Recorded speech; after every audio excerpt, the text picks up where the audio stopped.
Hello, people. This is Mac with my commentary. Today, I have with me my guest Bob, and what we're going to discuss with you the speech that was given by Zelensky or Ukraine to our Congress, which was the biggest farce I've seen in my life. I've never seen anything like that at all.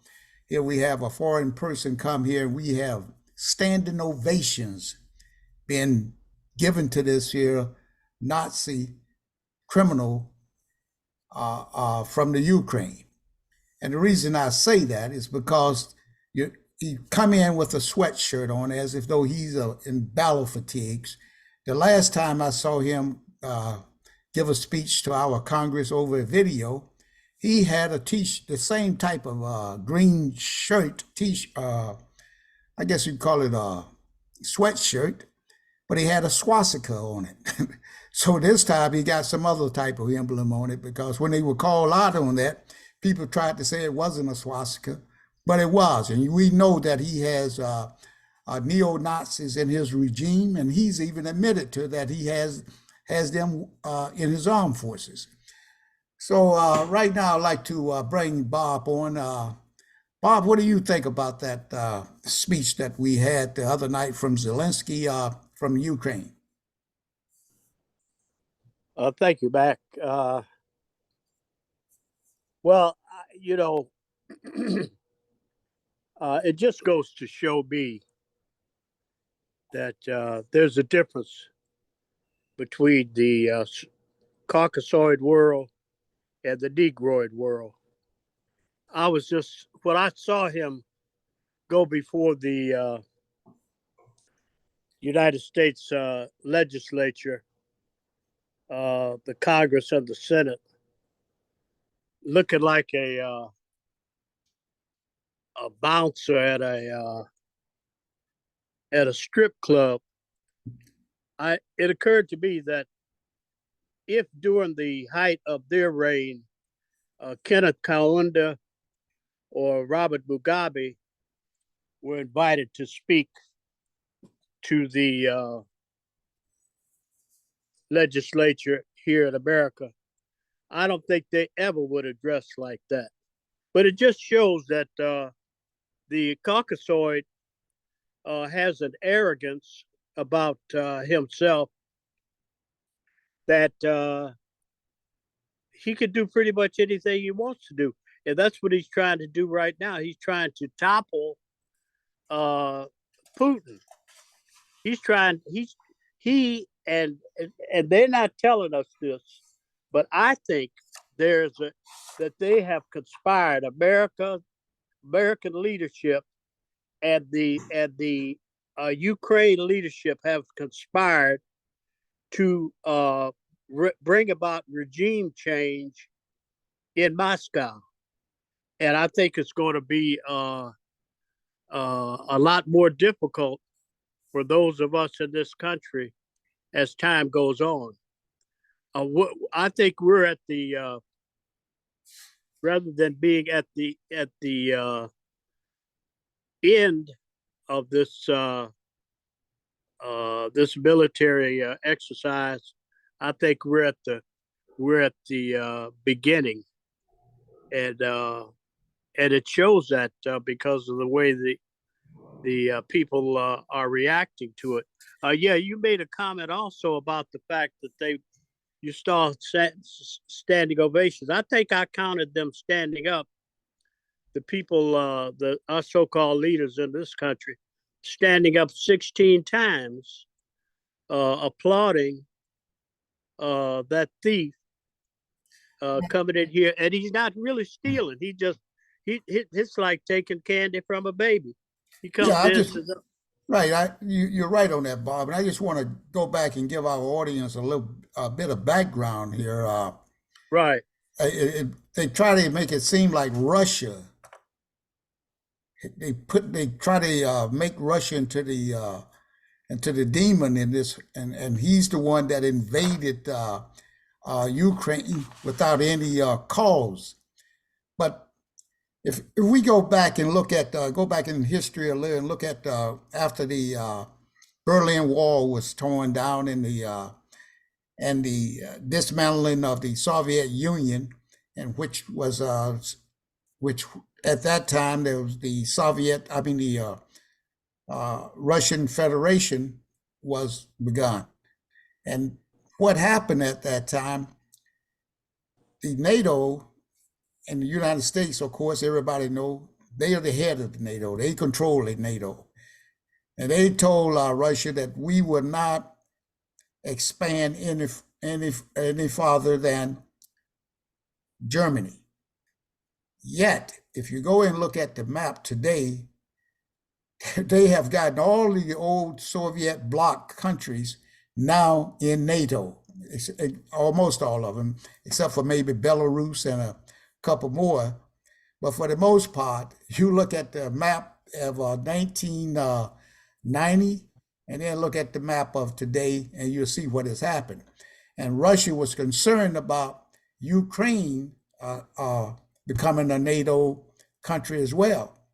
Now, first of all, when Putin became the leader of that country, he tried to join the European Union, and they told him they didn't want him. He tried to join NATO.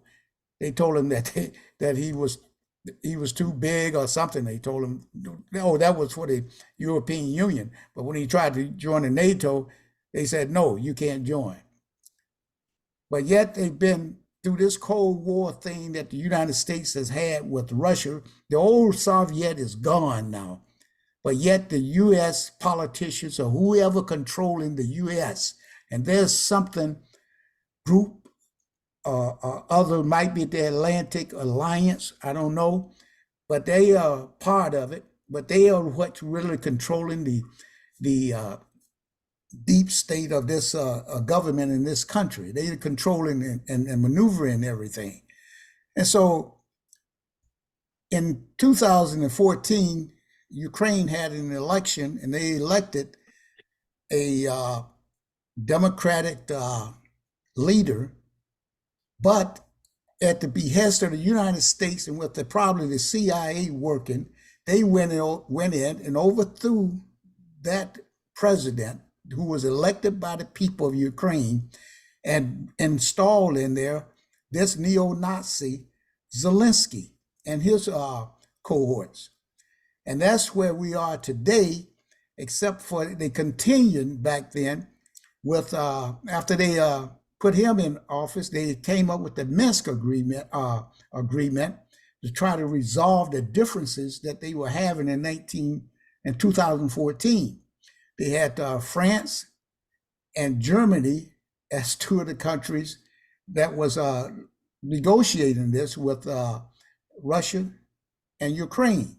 And the whole thing was they came up with 13 points whereby they would exchange prisons and everything, and they would let the Donbass and area of Ukraine, the eastern part over there, they would become like a separate state, so to speak, within that country, because they were mostly Russian citizens, but they had been part of the Ukraine. They were part of Ukraine, but they were mostly Russian citizens, and somehow or another they had a lot of beef going on with the Ukrainian Kiev against the Donbass area. So what happened is the Russia, for the last 8 years or more, the Ukrainians, Kiev they have been fighting the Donbass people. They have killed, I believe, over 14,000 citizens of that area. And that is what really caused Russia to invade at that particular time, when they did in February of 2022, because there was no letting up. They were, and then we had the German person that was on that was helping to come up with that Minsk agreement. She came out and announced here a couple of weeks ago that that the Minsk agreement that was just a farce. What they were doing was simply giving Ukraine time to build up its military force. And that's why Putin came out and said, we figured that we couldn't trust these people. We should have just come on and maybe we should have mobilized sooner. But I just wanted to bring that out, Bob, so people get an understanding of what's going on with this conflict, that it's not all Russia that's causing this here thing. It's the United States out there. Our country has a big hand in this whole war. That's why, and I look at all these people out there, and I can't believe that you got all of these black Congress people there standing up and shaking like they so in love with this criminal guy, Zelensky. Now I don't see any of them, like they've let in this country, Bob. They've let in this country over 100,000 Ukrainians since this war started. And since Biden been in office right here, he has turned back, I guess, over 20,000 of Haitians who have come and seeking asylum in this country and using Title 42, which expires sometime this month, as the reason for them not being able to come here. And Title 42 had something to do with that was created during the Trump administration, which had something to do with the pandemic. Now, why didn't he didn't have a problem letting the Mexicans come across that border since he's been president? He didn't have any problem letting the other people from the south of the border come in. He didn't have any problem with the Ukrainians coming in. But yet with the Haitians, they used a private contractor called the Geo Group. And they paid them $15 million. Homeland Security gave this group $15 million to fly these people back to Haiti. And these people hadn't been in Haiti for years because they had left after that earthquake back in 2010, I believe it was, and the hurricane. So they hadn't been in that country at all. And then as far as Haiti goes, the U.S. occupation in that country really helped destabilize. They never, the whites in the Western Hemisphere has never liked Haiti ever since Haiti kicked Napoleon out of that country back in 1804, I believe it was, after 13 years of war and revolution. But they felt that a state of free black people was viewed suspiciously by the surrounding slave-holding empires in North and South America. There were many efforts to weaken, control, or contain the young country. And the most expansive of these efforts was the U.S. occupation of Haiti in 1915. And they sent all the racist Jim Crow Marines over there and to colonize that country until they left in 1934. And ever since then, they continue to destabilize that country. But I'm just bringing all of this out into perspective right here, how they treat this country, treat the white countries of the world that they have created the problems for, and how they create the problem for the black countries in the world, and they do nothing to help them at all, except try to occupy them. And we have sitting in here what we call a black congressional caucus. And what do? Do they complain? Do they get out there on that floor and try to say, why aren't we letting the Haitians in? Sure, he did not deport 10,000, but look at all the tens of thousands that he has deported. So I just want to bring that all in perspective here when we are talking about what is going on with Russia and Ukraine. So how do you look at the current situation there, Bob, with Ukraine after they announced that they were going to give $45 billion more dollars. And I think you calculated something like over 100 billion, that would make it over 100 billion that the United States has given to Ukraine and Right, weapons and ammunitions, right? right, right. Well, the more I look at this situation, it just solidifies in my mind the fact that whites are going to take care of whites. Caucasoids are going to take care of Caucasoids, and they're going to kick the Negroid to the curb. I think about this: what have those Ukrainians done about uh, to uplift or to make whole the United States of America? And I haven't seen anything, but in the 400 plus years that and that's what we are, the Negroid here in America. We're 21st century slaves. I know a lot of us would, get upset when you talk about us like this, but it's reality. And that's how the white man looks at us. And he knows, because he's got 50 or 60 so-called representatives of these 21st century slaves in his legislative chamber, and he can have them jump up and down and clap their hands, and they'll give $100+ billion to this white group in Ukraine that have never done one thing. They haven't lifted a finger to make this country what it is today, and yet those representatives, those slave representatives in the legislature, have uh,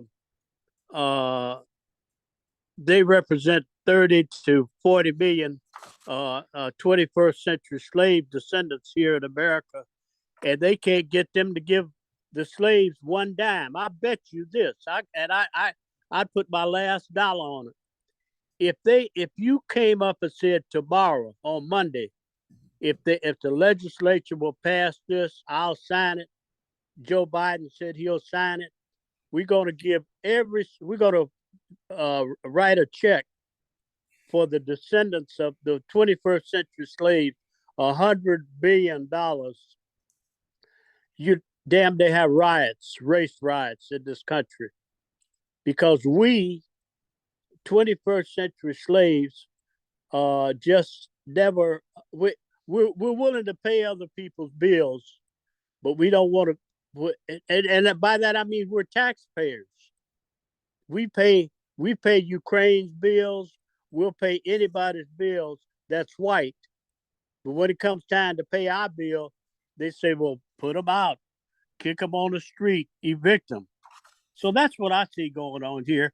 And I think that Putin, frankly, I think he will bow down before it's all over, because I think that the guy there from Ukraine, he said it all at that legislative session. He said, "Look, we in this together, and this fortifies it." And he even handed them a flag. And that old woman up there, Pelosi or whatever her name is, she was kissing him. I think the black, the Indian woman, the vice president, I think she wanted to kiss him too. But the guy, he's such a racist. He didn't want no black skin against his. You Yeah, know, he pulled away, didn't he? that's right. So that's the way I view this back. It's no surprise to me.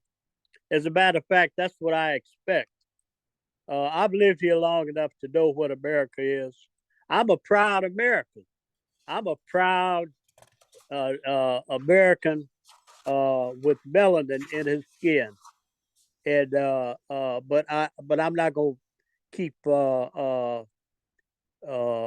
supporting the kind of bullshit that these so-called Americans without melanin in their skin keep foisting on us. And Haiti is just an example. I mean, you can look at what they just had a big meeting with so-called African countries in the White House, and they said they're gonna give them $50 or $60 billion. Billion, yeah. You could bet your bottom dollar they will pull out of that country over $1 trillion in minerals. What are they gonna pull out of Ukraine? Not a damn thing. So Well, I mean, I rest my case.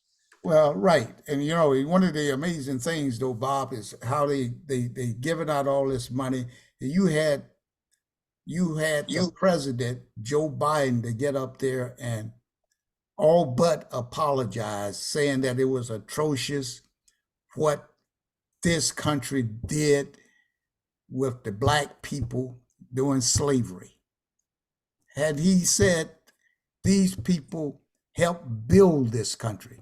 Well, I could take a little bit further. You know, the cotton plantations back in those days is what propelled this country with the necessary material, the cotton, to be sent up north to the spinning yarn wheels and the garment industry, and over to England and throughout the world, with the cotton was being sent. You know, and that's what the slave was the stock, the commodity of America that propelled America to grow so fast.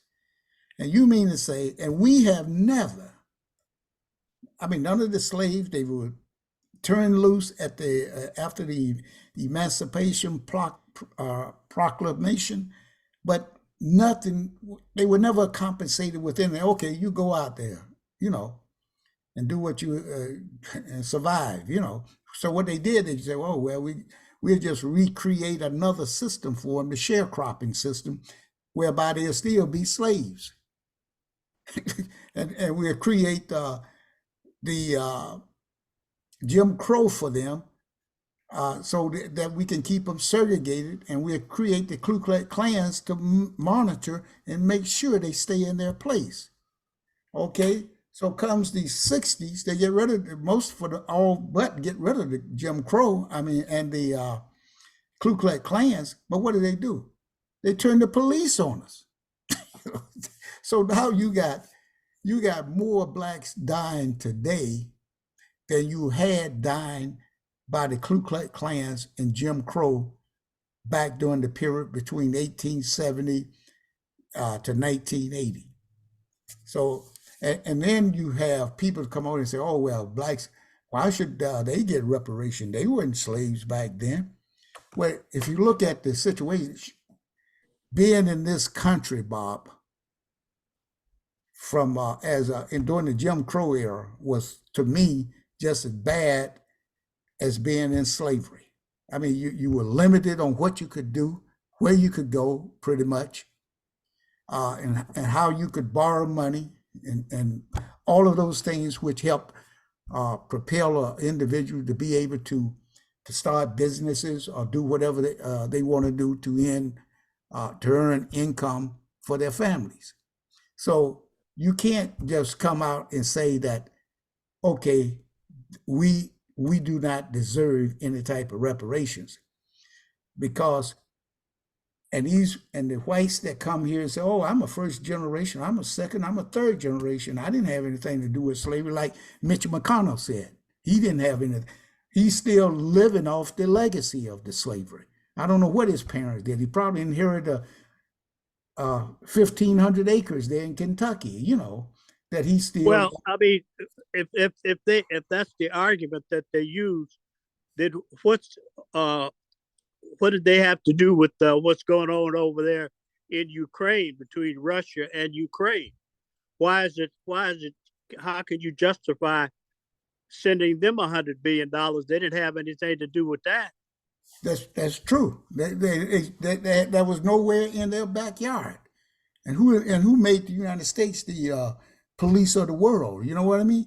And this is the problem that's causing things to happen now. That's why BRICS was created. You know, that's Brazil, Russia, India, China, and South Africa. You know, that's why it was created, because they got tired of the Western world trying to control everybody else in the world. But I'm Well, see, just, I've lived long enough to understand that the white man, the Caucasoid, will do anything he needs to do to justify his behavior.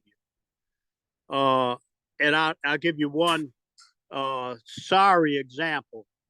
The first black president, and I say that because I heard black people say this, not because I say it, but the first black president uh, engaged in a sexual act in the Oval Office uh, with a young white woman, and he was impeached for that. And he's never apologized to the black people for that act.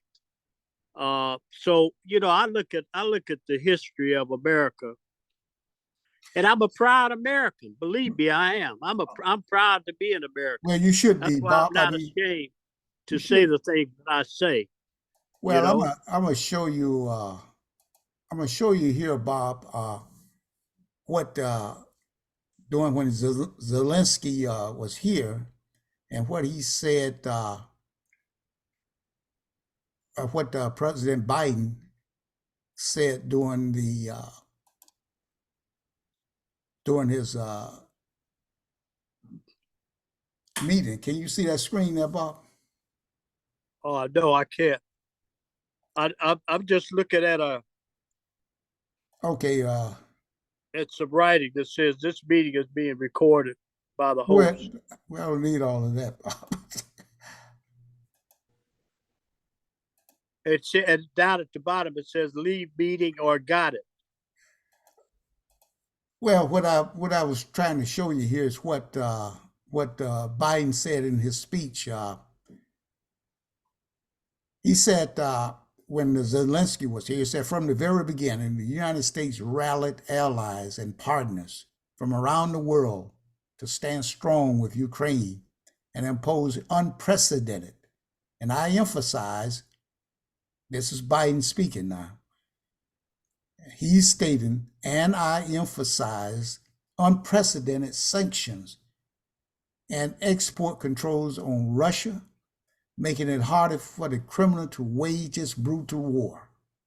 More than 50 nations have committed nearly 2,000 tanks and other armored vehicles, more than 800 artillery systems, more than 2 million rounds of artillery ammunition, and uh, more than 50 advanced multiple rocket launching systems, anti ship, I'm quoting him, and anti and air defense systems, all to strengthen Ukraine. Together, we provided billions of dollars in direct budgetary support to make sure the Ukrainian government can keep providing basic fundamental services to the Ukrainian people, like health care, education, and emergency personnel. This includes another $2 billion that in direct budget support for the American people that the World Bank distributed earlier this week. Now, Bob, you tell me that a lot of these, all of these weapon systems and munitions, all of this stuff is going to end up on the black market, that they're going to be selling. And look at all these billions of dollars in direct budgetary support. How much have they laundered through that? I mean, this guy is racking up like a fat cat, all for the sake of trying to overthrow the government of Russia for the United Right. States. And it's That's not right. and But it's I not think going to what's going to happen. happen, It's, I it's, think that Putin will surrender. I think that you'll see because I heard him last night, Putin, and he's talking about negotiation already. And this bartender from Ukraine, he said that there's not going to be any negotiations. He's not Oh, going to sit Bob, down. I don't understand how anyone can think that this guy here, this little country guy right here, gonna tell Putin what Putin gonna do, and Putin will Oh not. yeah, well that's what he's doing Well, he's not. because of that speech that you just read that Joe Biden. Joe Biden said he's got everybody wrapped up now, and that was a message to Putin. And I really believe within the next month or two, you'll see Putin surrender. Well, I tell you what, I don't think that's going to happen, Bob. I think this thing going to escalate until either there's a Armageddon or they come up and Biden start to pushing this guy to go ahead and and start to agreeing to negotiate in good faith with Russia. One of the Uh things, huh. one of the things right now, what we got to be concerned about, what I'm concerned about, is that the Atlantic Alliance and how much influence they've got over our government and what they are doing as far as they control it, going back to Truman when he talked about, Eisenhower when he talked about the military industrial complex.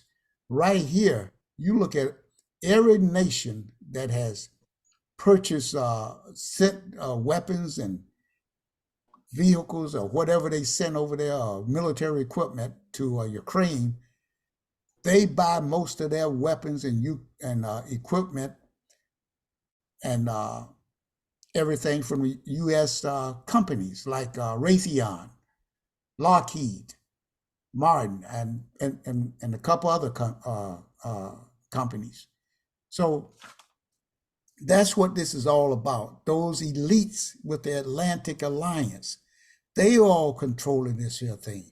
And this whole thing could be, Bob, just nobody may be dying as much as we think of. Maybe Putin is even part of the whole thing himself. They sacrifice lives, what they call collateral damage in order to achieve a certain goal or point. In this particular case here, that's very well what they could be doing here. They sacrificing. Maybe that's not that many people dying over there. We don't really see what's really going on over there. You haven't seen. They show you people here and there, and there's some deaths, of course, happening anytime you have a conflict like this. But it's not into the hundreds of thousands of people dying. Not like it was when the United States went over to Iraq. You got to remember, this is a white country here. They're not going to go over there and do like they did in Iraq over there and and Syria and Libya. They're not going to go over there and kill people like they killed over 1 million people in Iraq. So I mean, they're not doing the same thing, but it still is it still is something that I believe is controlled by the elites of the world, and they are part of it, and the Atlantic Alliance is part of that. Do some research on that, Bob, and maybe we can talk about that on another day. And Okay. what's your closing remarks on this, Bob? Well, I would simply say I wish them well as a proud American who's lived here in this country all his life, who's visited other places, but we are the best racist country on the planet, and I'm proud of that because it shows me the prowess, how powerful the white man is, with 5% of the world population controls the planet and will do anything that he has to do in order to maintain that control. So I would simply say, God bless America. God keep America, Well, and and continue doing what you're doing, black leaders of America, because you're doing a great job for your 21st century slaves. Well, I'll say this one thing right here. It's just like every empire has fallen that has been created. I mean, none lasts forever. So I don't care how we may look at things. And you can see right now, you may not be able to see it, but I see it because I watch it very closely. There's things happening in Africa, and things are beginning to move over there. It's going to take generations, but they're gonna get back on top. Well, I want to thank you people for tuning in, and don't forget to hit that subscribe button. And I look forward to talking to you again. And I also look forward to hearing your comments, anything you want to say about what we discussed today. So with that, I want to bid you a very good day, and we'll talk to you soon.